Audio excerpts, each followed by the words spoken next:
in this Making News segment, we continue our journey of explaining the hero's journey and how it applies to storytelling, business, and leadership. Okay, so as we discussed in the last episode, the hero's journey follows a particular formula: the origin, the journey, the guide, and the epiphany. Okay, that's the formula that's been so effective throughout history, and it's the underdog story that we all know and love.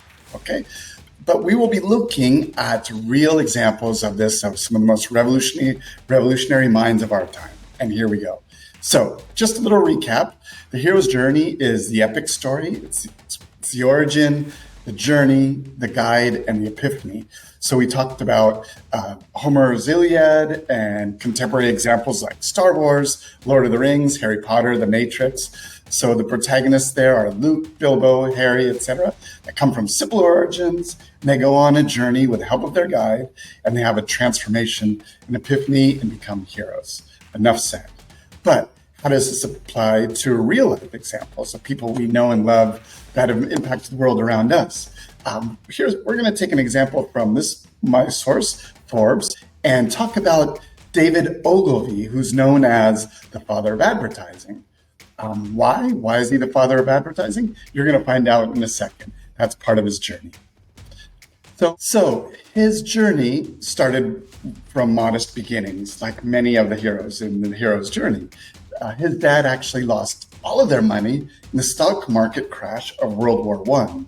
So he was studying to be a historian, but he said he just wasn't smart enough, didn't have the brains, in his own words, to be a historian. So he started selling cooking stoves. And he did so well, he wrote a manual, and that kind of propelled him to an agency job where his brother worked. Okay, so things were looking good for him there.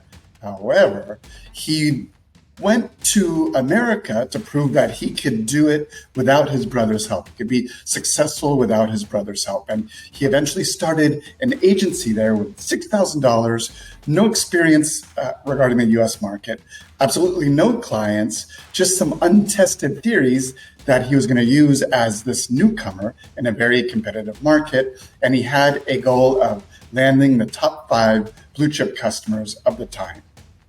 Who was his guide? Well, he worked with Dr. George Gallup, of Gallup polls, and he started doing a lot of research for him, writing copy, but he took a very scientific approach. He wanted to focus on facts over adjectives and a precise balance of images and information. And he's quoted as saying, "Every word in copy must count." And there's a very famous example of him using science and facts in a successful ad for Rolls-Royce, in which he said, "Rolls-Royce at 60 miles an hour, the loudest noise in the car comes from the electric clock." All facts, but it does have an impact about luxury where you hear nothing except the tiny sound of the clock in a Rolls-Royce. And he wound up doing very well with it. And what was his epiphany? In the first 10 years, he wound up signing all the 10 blue chip companies he set out to acquire.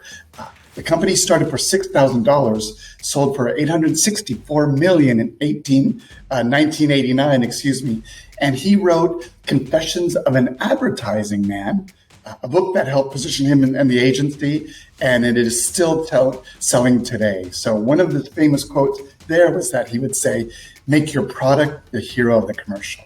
And with that, we wrap up the hero's journey. But just remember, it's important that in the hero's journey for your business, you always remember that the customer is the hero, not the business. So we always tend to speak about our companies, but we want to talk about the customer. So you are that wise sage, that magician that shows them the way to victory or transformation and success. With that, thank you very much for your time. See you next time.